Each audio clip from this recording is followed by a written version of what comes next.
आज आप सुनेंगे निर्जला एकादशी की व्रत कथा, माँ तुलसी और 11 माता की भोजपुरी कथा। एक बूढ़ी माई का दुख भरल कहानी सुनाने जा रही हूँ। लोग ये कहानी का पूरा सुनिएगा।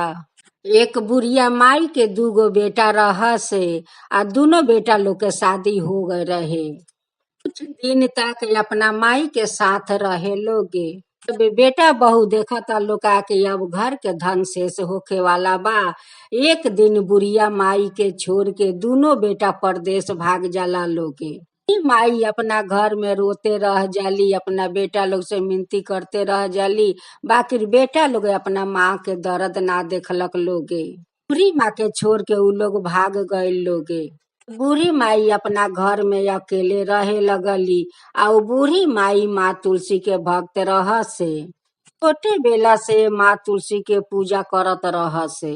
माँ तुलसी के पूजा करे जा त इहे बात कह से कि माई सब के माता बारू, आज से तू हमर सब कुछ बारू, तू ही हमर माँ बारू आ तू ही हमर बेटी बारू, तू ही हमर सब कुछ बारू। हम बानी त तोहरे सहारा बानी माता, हम तोहरे सहारा बानी, सेवा हमर यहाँ कोई नहीं खे। माई त अपना तुलसी माँ के सब कुछ मान लेली। तुलसी के रोज नहा धोआ के उनकर सेवा कर से। तुलसी के पेड़ से रोज वो बूढ़ी माई बात कर से। करते करते ता कुछ दिन बीत गए। एक दिन दोनों बेटा परदेश से आवेला लोग अपना माँ से धोखा से सही करवा लेवेला लोगे। कह तरन का कि माँ हे कागज पर तू सही कर द, तोहरा के सरकार पैसा देवे वाला बारन, पैसा मिल जाई त तू बैठ के खइबू। अपना बेटा लोग के बात पर विश्वास करके सही त दे देली। तो बेटा मिल के या बूढ़ी माई के घर बेच देलक लोग आ बेच के सारा पैसा लेके परदेश भाग गए लोग। महीना के बाद जे आदमी घर लेले रहे उ आदमी आयल उनकर घर में रहे खातिर। अब त बूढ़ी माई के कहता लोका कि देख बुढ़िया तू घर से निकल, ई घर त हमार बाटे, ई घर तोहार नइखे। बूढ़ी माई रोवे लगली, कहता री का कि त हमरा पति के घर बा, हम घर से कैसे निकाली, तू लोग हमरा के काहे निकल बलो घर से। कहता लोका कि तोहर बेटा हम लोग के भीरी घर बेच देले बारन आ पैसा लेके तो विदेश चल गईलन। ए घर में तोहर कोई अधिकार नहीं खे। बूढ़ी माइयो घर से निकलत नहीं खी। अब उ जे आदमी घर ले ले बा उहे आदमी का कैलक का के बूढ़ी माई के हाथ पकड़ के ना जोर से वो बूढ़ी माई के उ फेंकलन। ओइसे आके माँ तुलसी उनका के हाथ पर ले लेवेली। तो माँ तुलसी अपन एगो औरत के भेष बदल के आके बूढ़ी माई के बचा लेवेली। रुपिया तुलसी माई कह तारी ओकनी से कि तू लोग जे आज जैसे बूढ़ी माई के हाथ ध के फेंकल हलोग, उनकर बयस तू लोग देखल हलो कि उनकर कतना बयस बाटे। तू लोग जैसे फेंकल हलोग आ उ बूढ़ी माई यहाँ आके गिर जाती तो उ आज तक बचती ना। उ आदमी कहे लगलन का कि बुढ़िया माई घर से नइखी निकल तो हम का करी, हमरा फेंके के पड़ल हटे। तुपी तुलसी माँ कह तारी का कि जा तू जैसे आज बूढ़ी माई के हाथ पकड़ के फेंकल ह, ओ हाथ से तू कभी कुछ करे ना सकब। ओ हाथ से तू हमेशा सुना रही तोहर हाथ है, हाथ से तू कभी कोनो काम करे ना सकब। तुलसी माई बूढ़ी माई के ले जाके एगो घर रहेला उहाँ वही उनके दुआर पर बैठा देवेली कि केकरो त नजर पड़ी त बूढ़ी माई के त खाए के त देही लोगे।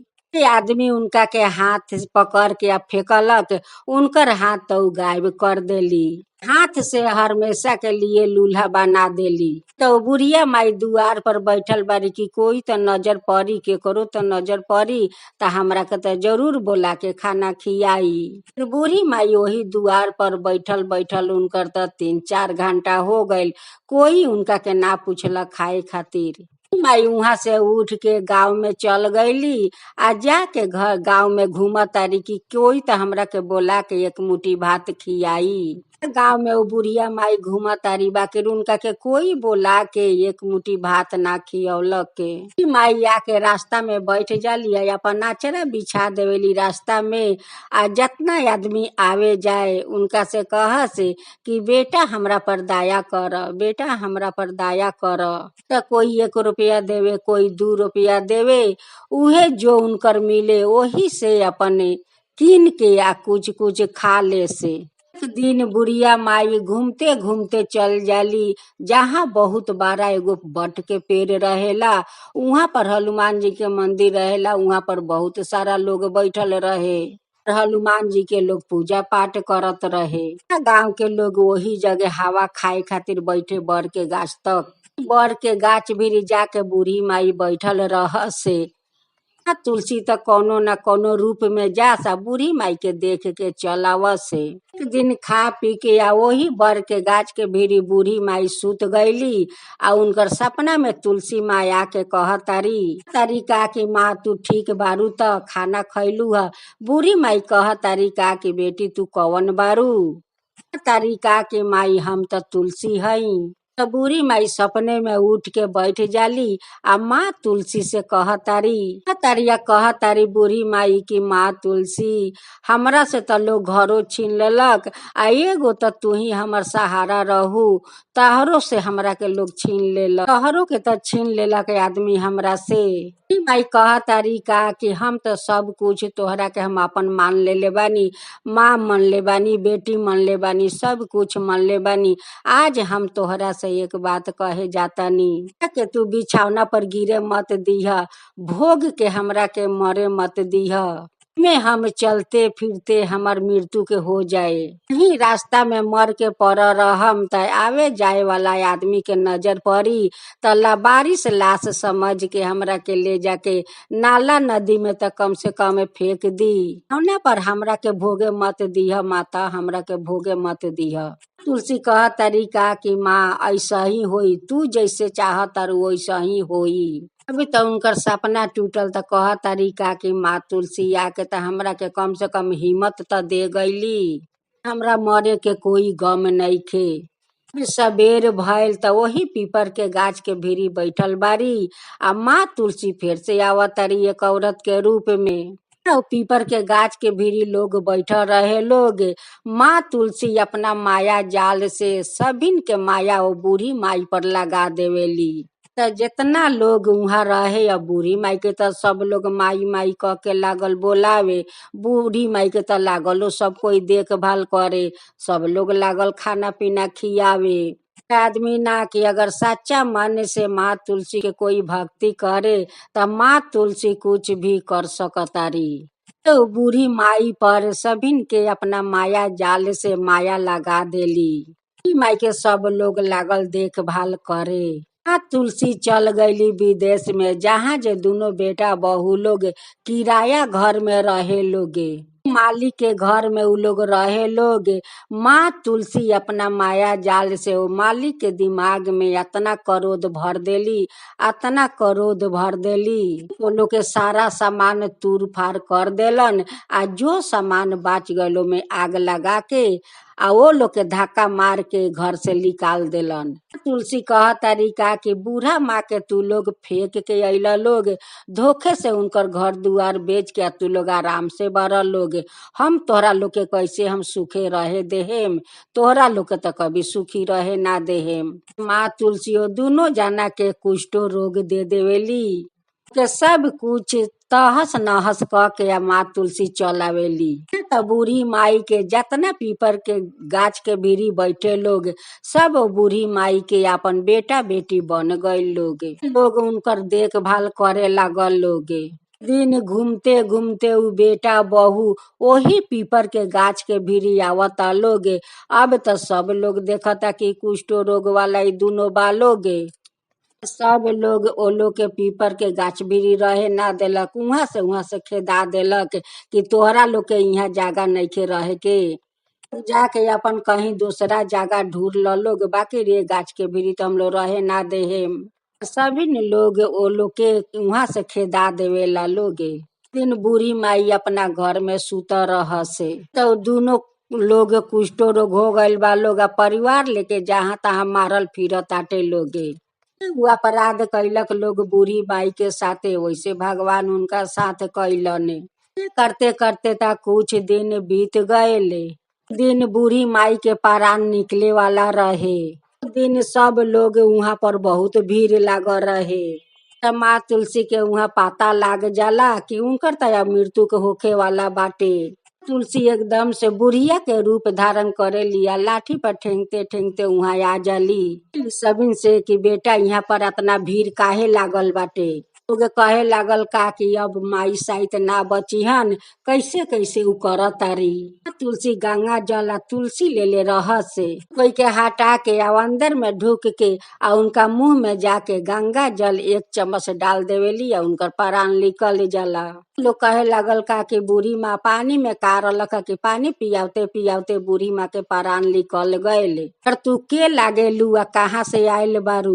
अरे का कि बेटा उनकर हम सब कुछ बानी, उनकर तो हम सबे कुछ लागिला, सब कुछ बानी। लोग कहे लागल का कि माता हम लोग तो तोहरा के ना पहचानी कि तू का के बारू आ कहाँ से आयल बारू आ कह तारू का कि हम उनकर सब कुछ बानी।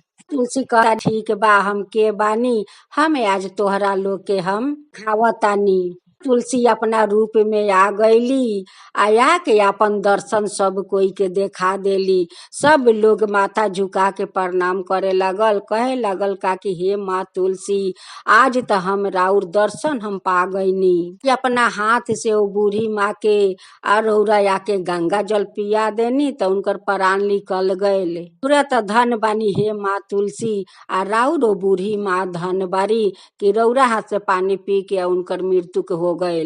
तुलसी सबिन से कहे लगली कि आज तोहरा लोग पर तो हम बहुत पसंद बानी। आज बूढ़ी माई के जितना तू लोग सेवा जतन कैले बारा लोग, तोहरा लोग पर हम बहुत खुश बानी, बहुत पसंद बानी। एक दुखियारी बूढ़ी माई के तू लोग सेवा कैले बारा लोग, वैसे तो तू लोग हमेशा सुखे रहबा लोग।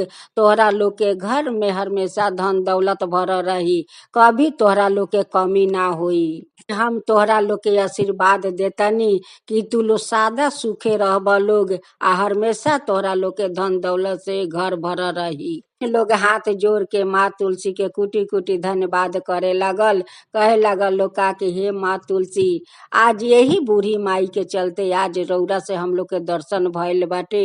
हम लोग रौर दर्शन पाके धन हो गईनी। माई के जितना आदमी सेवा कैले रहे उतना आदमी के घर में माँ तुलसी धन दौलत सब भर देली। लोग माँ तुलसी के लागल पूजा करे श्रद्धा भक्ति से। लोग कहा कि हे माँ तुलसी जैसे हम लोग के आके आज दर्शन देखौनी आ हम लोग के घर धन धन से भर देनी, वैसे औरो गांव में बहुत लोग बा गरीब, उनको घर में जाके धन धन भर दी आ वहू लोग के ऐसा ही दर्शन देखाई। कहानी कहता उनको पर कृपा करम, जे हुकारी पारता उनको पर कृपा करम, जे सुनता उनको पर कृपा करम, सब के ऊपर अपन कृपा करम हे माँ तुलसी, सब के ऊपर कृपा करम। माँ तुलसी की जय हो, माँ तुलसी की जय हो।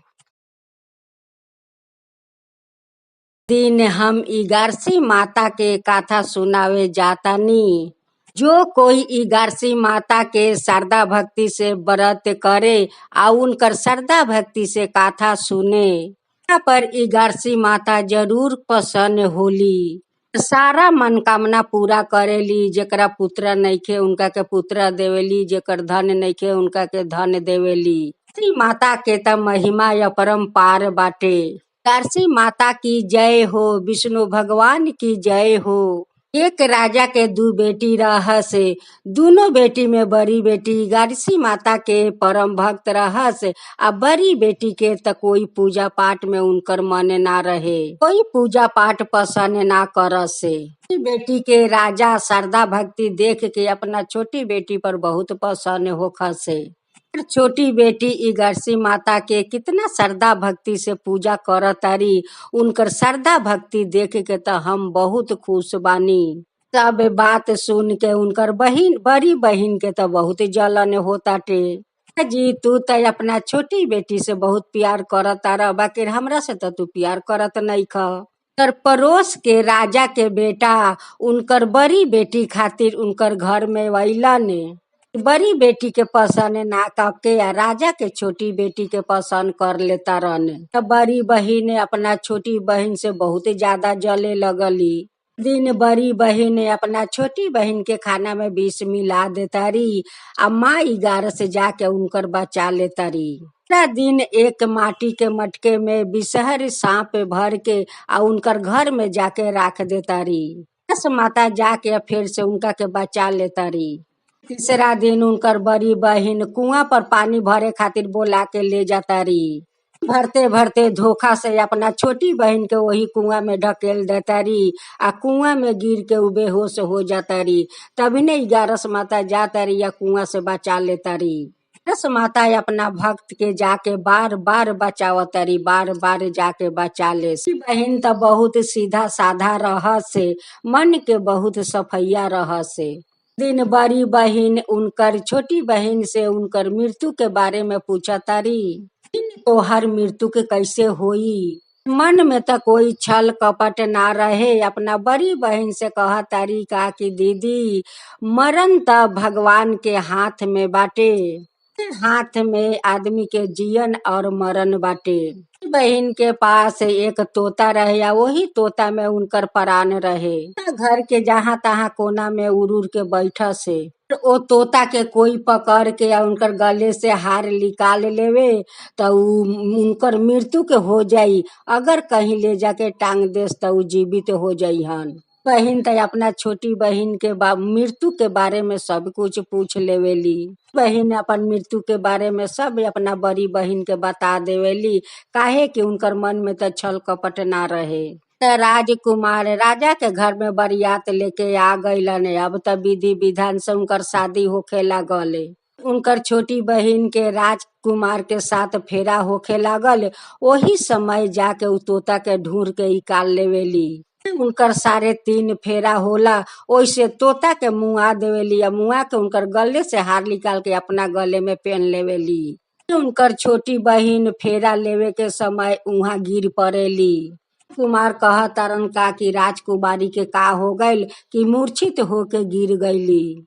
दिन राजा के छोटी बेटी अपना पिताजी से कहत रह से कि पिताजी समय के तो कोई ठीक नहीं खे, हमार मृत्यु के हो जाए तो हमरा के तू जलैया मत।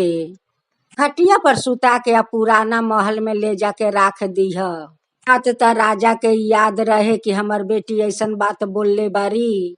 हाकिम वैद्य के बोलावेलन।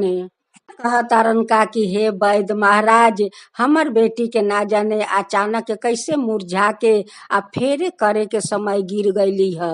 कहतारन का कि राजा साहेब राउर बेटी ना मरल बारी आ ना जिंदा बारी। मृत्यु तो हम पहला बार हम देखतानी। मुअले बुझातारी या नाई जिंदा बुझातारी। राजा अपना छोटी बेटी के वही खटिया पर सुता के आ ले जाके वही पुराना महल में राखावतारन। राजा के बड़ी बेटी वहाँ आ जातारी। तारी का कि पिताजी बहन के मरे से तो बहुत दुख बा आ बहुत हम दुखित बानी, बाकी एक बात के ज्यादा दुख बा कि राउर इज्जत के। राजकुमार के साथे अगर हमारे ओ बाचल 3.5 फेरा करवा दी तो सब कुछ ठीक हो जाई। राजा अपन बेटी के तो बात मान के आ उ जे 3.5 फेरा जे बाकी रहे उ 3.5 फेरा उनकर बड़की बेटी वही राजकुमार के साथ ले लेवेली। कुमार कहतारन का कि राजा साहेब ई हमार पत्नी नहीं की।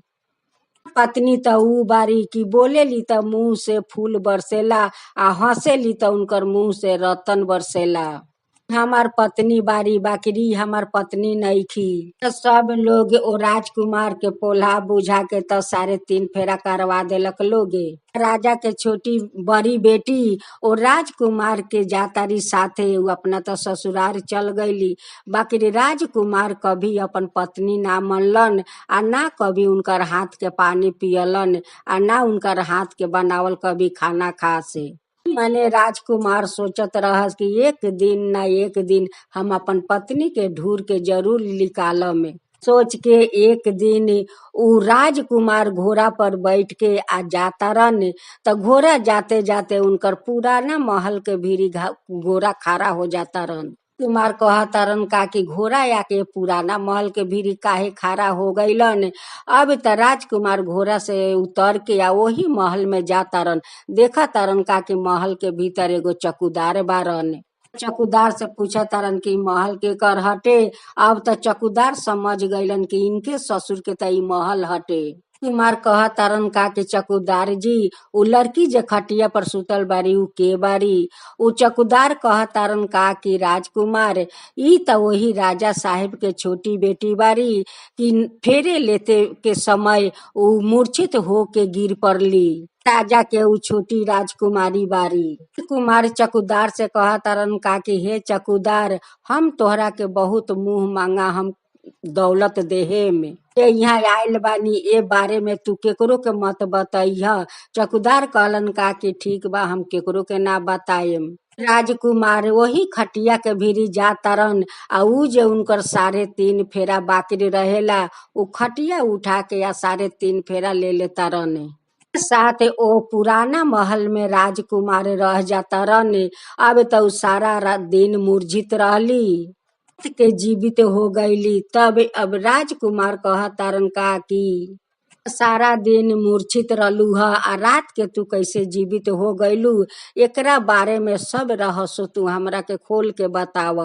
कुमारी वही तोता और हार के बारे में राजकुमार के बतावतारी। तारिका की बड़ी बहन एक दिन हमार मृत्यु के बारे में पूछले रहस।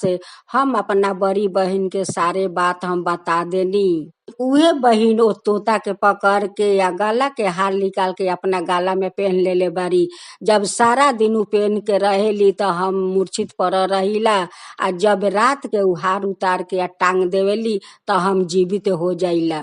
तो एक साथ रहते रहते एक दिन ओ छोटी राजकुमारी गर्भवती बन जाली। 9 महीना पूरा हो जाला त एक दिन रात में उनकर दर्द उठ जाला आ 11 माता के याद करेली।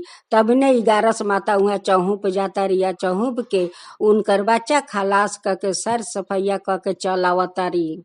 दूसरा दिन जातारी वैसे राजकुमार बाहर से आ जालन आ 11 माता के दर्शन हो जाला। माता के कुटी कुटी धन्यवाद करे लगेलन। तो राजा कहतारन का कि ये हम लोग के बेटा जुगराज तोहार प्राण बचैहन। देखते त जुगराज 5 साल के हो गईलन। राजकुमार उनकर पिताजी कहतारन का कि जुगराज बेटा अपना माँ के खटिया के भीरी बैठा रही से तू कहीं मत छोड़ के जाइह। हम तनी शहर में जातनी या जल्दी से कन काम क के हम आ जातनी। राजा अपना बेटा के उठवा लेतारन आ बड़ी रानी के भीरी लेके चल जातारन। वही जग 2 टुकड़ा करके एक टुकड़ा चौकी के नीचे रखतारन आ एक टुकड़ा उनकर पलंग के भीरी रखतारन। सब राजकुमार अपना पत्नी के बचावे खातिर सब खेला रचले रहस कि बड़ी रानी के गला से हम कैसे हार लीही।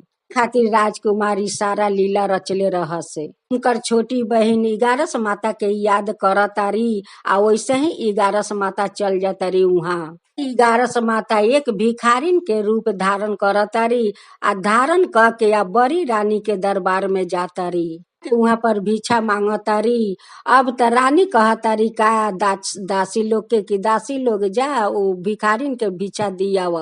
दासी भिक्षा लेके आवतारी। अब तो बूढ़ी माँ कहतारी का कि तोहरा हाथ से हम भिक्षा लेहम ना, जाके अपना रानी के पेठा द, उनके हाथ से हम भिक्षा लेम। रानी घर से भिक्षा लेके निकलेली। वैसे 11 माता उनकर बिलाई के रूप धारण करके या घर में ढुक जातारी। के अंदर जे वो जुगराज के 2 टुकड़ा करके राजा राखेलन, दोनों टुकड़ा इकट्ठा करके या जीवित कर देतारी या कान में उनकर फूक के आ उनकर के प्राण भर देतारी। उहे अपना जुगराज बेटा के लेके या वही महल में जातारन अपना बड़ी रानी के भीरी। रानी से कहतारन का कि हमर दूर के बहिन के रिश्ता के ई बेटा बारन, इनका के अगर पोसबू तो तोहरा पर हमार जरूर माया आ जाई। बड़ी रानी ओ जुगराज के बहुत आदर भाव करे लगली, माने लगली। राजा बड़ी रानी के मानो तारन, बहुत मानो तारन। अब तो बड़ी रानी कह तारी का कि हमारे राजा तो हमरा के अब बहुत मानदान कर तारन, बहुत हमरा के पसंद कर तारन। अपना जुगराज के सिखा देवेलन का कि जुगराज उनका से मत कहिया का कि हम ही तोहर बेटा बानी, के तू मामी मामी कह के बोलई ह। राजा कह तारन का कि रानी आज तू अच्छा अच्छा खाना बनावा, आज तोहर हाथ के बनावल हम खाना खाएम। ई बात सुन के तो बड़ी रानी तो बहुत खुश हो गईली कि अब राजा हमार हाथ के बनावल खाना खइहन। दिन जुगराज कह तारन का कि मामी तू अपन गला में जे हार बा उ हार हमरा के दे द। अब तो मामी खुशी के मारे हार तो दे देली।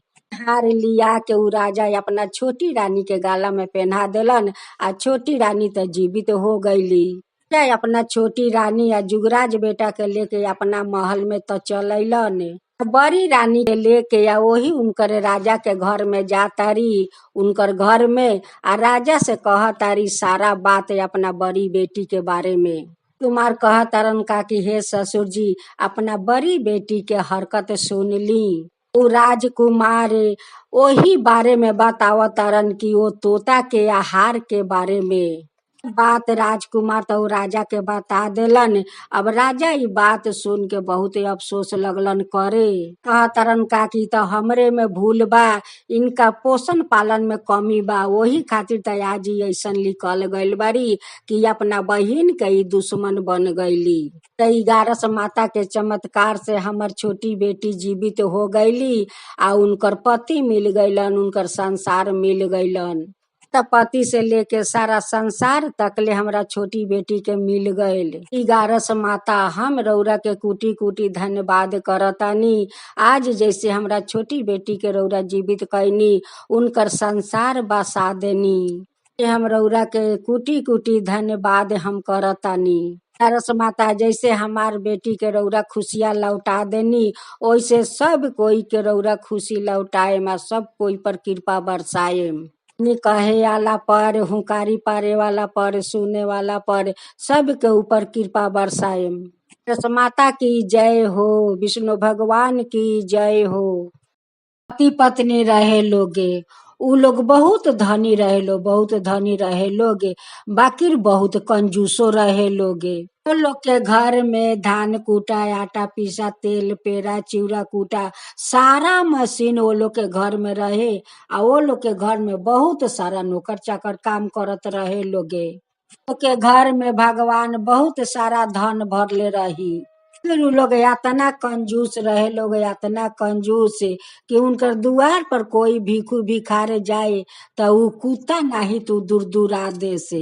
घर के जे औरत रह से एगो साड़ी में 7 गो कपड़ा जोड़ के उस कपड़ा पहना से ना उ लोग मुख चूस रहे लोग कि कहे के काम नहीं के। औरत के भगवान 2 गो बेटा देले रह से कि घर तो संभारे ला लोग औरत, पुरुष लोग तो संभारे ला लोग ना, उ लोग तो सारा दिन बाहर काम करे ला लोग। घर में के आवता जाताटे ई तो सब एक घर के औरत के खियाल रखे के पड़ेला। फिर उ औरत तो कभी दान पुण्य कैबे ना कैली, कोई भीखू भिखार के कभी भिक्षा ना देली। दिन के बात बा कि एक बूढ़ा बाबा अइलन, हाथ में कटोरा लेले रह सा। कह तरन का कि कोई घर में बा, हमरा बहुत जोर से आज भूख लागल बा, कुछ होखे तो हमरा के द खाए खातिर। औरत घर में से निकल के कहली का कि अभी तो हमरा मुंह में अन्न पानी ना गइल आ तू अतना सवेरे सवेरे कटोरा लेके चलेला भिखा मांगे खातिर, जाके तू दूसरा दुआर देख, हमरा घर में कुछ देवे जुक नहीं के कि हम तोहरा के दीही। बाबा के तो कुत्ता नहीं तो दूर दूरा देली। बूढ़ा बाबा के तो मन में बहुत दुख लागल। बाबा कह तारन का कि तोहरा घर में भगवान काथी के कमी देले बारन, सबे तो अन्न धन भरल बा, फिर भी तू हमरा के कुत्ता नहीं दूर दूरावत तारू। अभी तो तू दूर दूरा देलू, बाकी कुछ देर के बाद तू अपना घर में बैठ के इतना रोबू कि सारा लोग भीड़ लगाई देखे खातिर। बूढ़ा बाबा के खोजे खातिर तू सारा गांव घूमबू, बाकी बूढ़ा बाबा के तू पैबू ना। बाबा ई बात कह के चल जालन आ बाहर में त जाके अंतर ध्यान हो गईलन। ऊ तो कोई भिखारी रहस ना, ऊ तो भगवान रहस, विष्णु भगवान। छोटा बेटा वैलन घर में खाना उना खा के आ जाके बिछौना पर आराम करता रहने। आराम करते करते 2-3 घंटा हो गइल बा, उ तो उठत नहीं खन।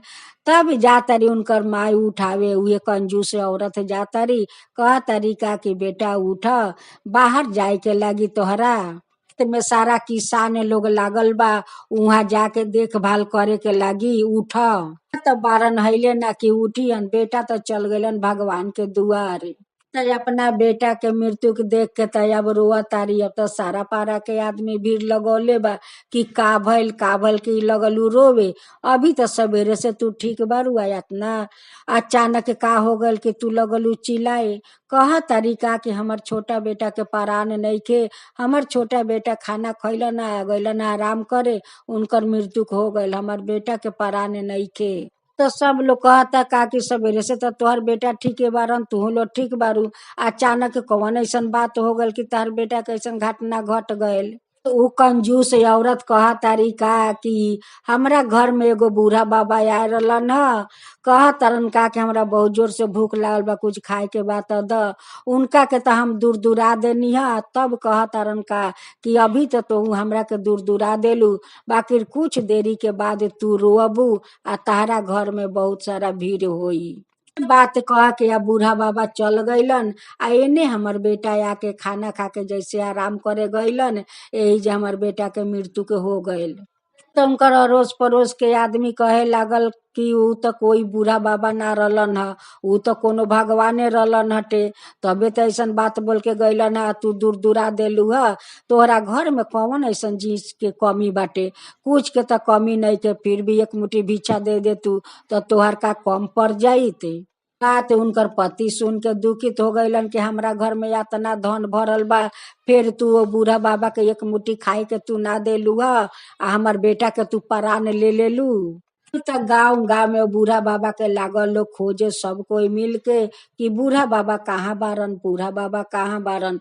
सब कोई से पूछता लोग का कि कोई बूढ़ा बाबा के देखलक ह, बूढ़ा बाबा के देखलक ह। कोई तो नहीं के कहत कि हम बूढ़ा बाबा के देखनी है। आ भाई बूढ़ा बाबा वैलन ह कि बूढ़ा बाबा होयन तबे त मिलिहन। ऊ तो विष्णु भगवान रह से, उनका के त यातना ऊ दुख देली, यातना दुख कि करो दे हो के उनकर बेटा के परान हर लेलन। सही देखते देखते तक कुछ दिन तक बीत गए, 2-4 साल तक हो गए बेटा के मरल के सोग उनकर मेट गए। रसरी त जर गए, बाकी रसरी के ऐठल त उनकर ना छूटल। एक दिन के बात बा कि गणेश अपना पिताजी के साथ, महादेव जी के साथ पर्वत पर बैठल बारन आ सब कुछ देखता रहने। घर में भिखू भिखार आवता, फिर दूर दूरा देतारी। गणेश जी कहतरन अपना पिताजी से कि पिताजी, ये औरत के त एगो बेटा त चल गइलन यही कंजूसी के चलते, फिर भी पे बेटा के मरला के उनकर कोई अफसोस नहीं के। देखा उनकर रसरी त जर गल, बाकी रैठल ना छूटल। फिर तो भिखू भिखार के साथ वैसे ही दुर्व्यवहार करतारी। जी के पिता कहतारन का कि बेटा, बहुत आदमी के ऐसा स्वभाव हो जाला, रसरी जर जाला बाकी रैठल ना छूटेला। उनकर उहे हालत बा, उनकर बेटा मर गल त का बा, उनकर बेटा के मरला के कोई अफसोस नहीं के। अगर अफसोस रही तो दान पुण्य जरूरे करती। औरत के दुर्व्यवहार देख के एक दिन गणेश छिरल धोती, छिरल गंजी, हाथ में लाठी आ एगो हाथ में कटोरा लेके आ वही औरत के घर में आवेलन। औरत एगो सूप में दाल लेके आ बिना तारी। फिर गणेश भगवान भिखारी के रूप धारण करके आ दरवाजा पर आके कहेलन का कि माई, कुछ खाए के बात हमरा के दे, माई कुछ खाए के बात दे हमरा के। कह तारिका कि अभी तक ले तो हमरा मुंह में अन्न ना गइल, आ तू कटोरा लेके हमरा दुआरी पर तू हाजिर हो गइल। अभी हमरा घर में कुछ नहीं के, तू दोसर दुआरी देख। रुपिया गणेश कह तारन का कि माई, तोहर घर में तो बहुत सारा धन भरल बा, या कह तारू कि कुछ नहीं के, तोहरा काथी के कमी बा माई, हमरा के कुछ तो खाए के द। औरत गुस्से में जाके आंगना के दरवाजा उनकर मुंह पर बंद कर देली।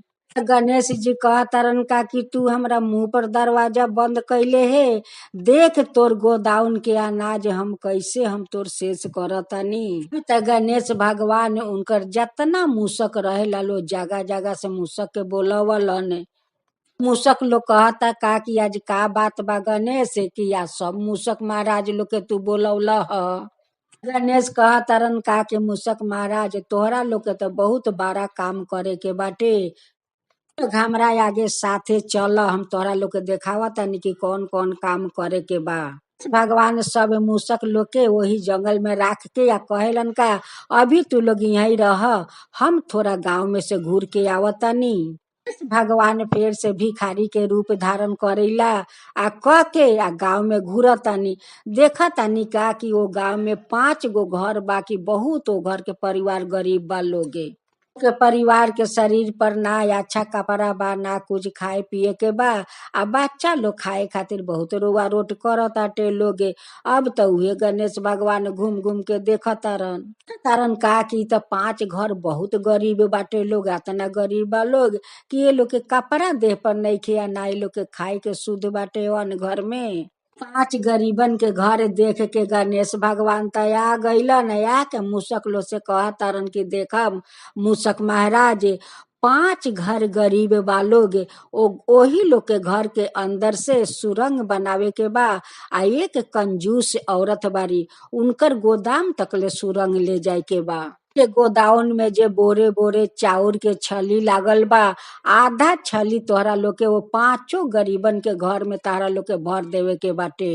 तो सारा मूसक महाराज लोग 5 औरत लोग के घर से लेके आ वो कंजूस औरत के गोदाम तक ले सुरंग बना देलक लोगे।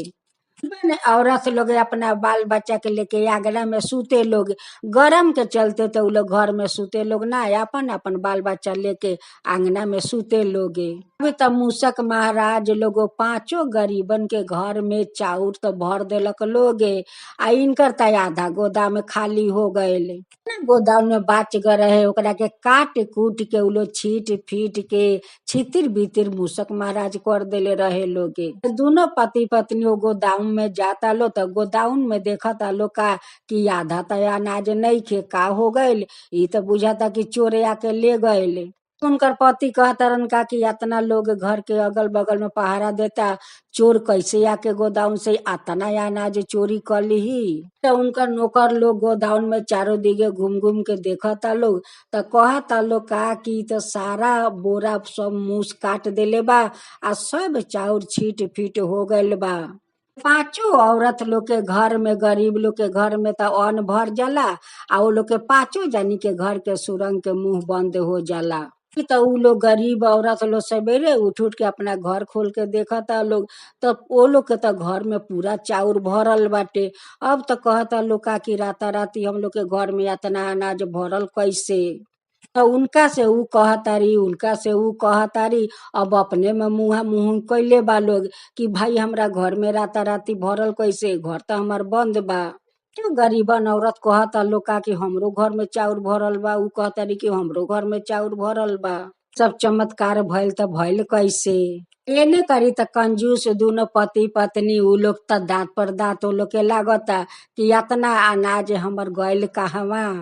तर पति लगलन बहुत कुछ सोचे मन में, आ बहुत चिंता करे लगलन कि भाई ऐसन भइल तो भइल कैसे भइल। उनकर दिमाग खुल गईल, कह तारन का कि हो सकता हमार पत्नी तो बहुत कंजूस बारी, कोनो भिखू भिकार के तो दान पुण्य करेली ना, वही खातिर हो सकता कि हमार आधा गोदाउन के चाउर हमर सब दान में चल गईल। पति जाके अपना पत्नी से कहा तारन कि देखा तू इतना कंजूस बारू, बहुत दिन से तो भिखू भिखारा होता दान नहीं करत, यही हमारा आधा गोदाउन के अनाज सब दान में चल गईल। तू दान पुण्य कैले रहतू तो आज ई हालत हमर ना होईते, हमर बेटा के मृत्यु के होईते। जे होताटे आज तहरा कंजूसी के कारण से ई सब होता हमरा घर में। तो कंजूसी औरत अपना पति के बात सुन के जितना घर में भिखू भिखार आवे लोग सबके लगली दान पुण्य करे। अब तो चिरल फाटल कपड़ा ना पहनस, अच्छा अच्छा लगली कपड़ा पहने आ लगली दान पुण्य करे। एक दिन गणेश भगवान वो पांचों गरीबन के घर में भिखार के रूप में जालन आ कहलन का कि माई हमरा के कुछ खाए के मिली। एक घर में वो औरत रोटी या तरकारी देवेली कि बाबा इहे रोटी तरकारी रौरा खा ली। रुपया गणेश कहतारन का कि ठीक बा ई हम अपना घर में ले जाके रोटी तरकारी खाए। उ खाना परोस के देले रही वही खाना उनका रसोई घर में बा। अब त जा तारी रसोई घर में त देख तारी का कि ई त खाना हम बूढ़ा बाबा के देले रहनी खाए खातिर आ उ खाना हमरा रसोई घर में आयल त आयल कैसे। रे दूसरा घर में जालन दूसरो घर में मिलेला खाना। ओहू जो कहलन का कि हम अपना घर में जाके खाएम। उहो औरत जाके देख तारी अपना घर में रसोई घर में त खाना उ देले रहस उनका के खाए के। उ खाना उनका रसोई घर में बा। उहो कह तारी का कि त वो बाबा के हम खाए के देले रही आ ई खाना त हमरा रसोई घर में आयल ह कैसे। जो गरीबन के घर में एके चमत्कार भइल। जो घर में गणेश भगवान के गरीबन औरत लोग भोजन देले रहे लोग आ उ सारा भोजन वो लोग के रसोई घर में चहुप गए रहे। उहे खाना के चलते वो लोग के सारा दुख हर के आ गणेश भगवान लेके चल गईलन आ उ पांचों गरीबन लोग के सुख दे गईलन। दिन गणेश भगवान एक गरीबन के सपना में आके कहतारन कि माता तू जे हमरा के रोटी तरकारी देलू है खाए के उहे रोटी तरकारी त हम तोहरा घर में राख के आ तोहरा लोग के सारा दुख हम लेके चल गईनी है आ सुख हम तोहरा लोग के घर में दे गइल बानी। कोई ना रहस भिखू भिखारा ना रहस कोई बाबा माँ ऊ तो हम रही गणेश भगवान भिखार के रूप में तारा घर में गईनी परीक्षा लेवे। तू तो बहुत खुशी खुशी से हमरा के थाला में खाना परोस के देलू उहे हम तोहार श्रद्धा भक्ति देख के हम पसंद हो गईनी कि तोहार मन कतना पुलिसकार बा आ एक भिखार के तू कतना श्रद्धा से तू भोजन देता रू खाए खातिर। के घर में जे इतना सब चावल भरल बा उ सब हमरे चमत्कार है माता हमरे चमत्कार है। एक कंजूस के घर खाली करके आ तोहरा लोग के घर में उतना अनाज हम भर देले बानी। अब तोहरा लोग के कभी दुख ना होई ना खाए पिए के दुख होई ना पहने ओढ़े के दुख होई। तारा लोग के सारा दुख तकलीफ हम लेके चल गईनी आ तोहरा लोग के सुख दे देनी माता। वो औरत के अंगी टूटेला त कहेली का कि इतना सुंदर सपना देखतानी गणेश भगवान आके सपना में हमरा के कहतानी कि सब धन हमरे देवल बाटे आ अब से तोहरा लोग के कोई दुख ना होई। ना लोग के दुख हम लेके हम चल गए या सुख दे देनी। तो औरत पांचों गरीबन के घर में जाके कहेली कि ऊ जे कोई बूढ़ा बाबा आए रहस कोई बूढ़ा बाबा ना रहस आ ना भिखारी रहस ऊ त गणेश भगवान भिखारी के रूप में हम लोग के घर घर घूमनी आ जे हम लोग भोजन देले बानी ऊ भोजन जे रसोई घर में रहे ऊ गणेश भगवान भोजन हम लोग के रसोई घर में राख के आ सारा दुख हम लोग के ले गईनी आ हम लोग के सुख लौटा देनी। पांचों गरीबन औरत मिल के गणेश भगवान के सिर झुका के हाथ जोड़ के आ उनका के प्रणाम करेला लोग कहेला लोग कि हे गणेश भगवान रौरा गरीबन पर आके उनकर दुख दर्द देख के रौरा दुख सारा हर के ले गईनी आ सुख दे देनी हे गणेश भगवान। रौरा के हम लोग कुटी कुटी धन्यवाद करतानी। जिसे हम लोग रौरा मंदिर में जाके या रोज हम लोग भोग लगाएम लड्डू के हे गणेश भगवान हम लोग रोज जो मिली जुरी उहे रौरा के भोग लगाएम। तो सभी नवरत मिल के गणेश भगवान के लागल लोग पूजा पाठ करे लड्डू के लागल लोग भोग लगावे। गरीबन कहता लोग कि हे गणेश भगवान जैसे हम लोग के दुख दूर कैनी वैसे सब लोग के दुख दूर करम आ सब लोग पर कृपा अपन बनौले रहम। जय गणेश भगवान जय गणेश भगवान।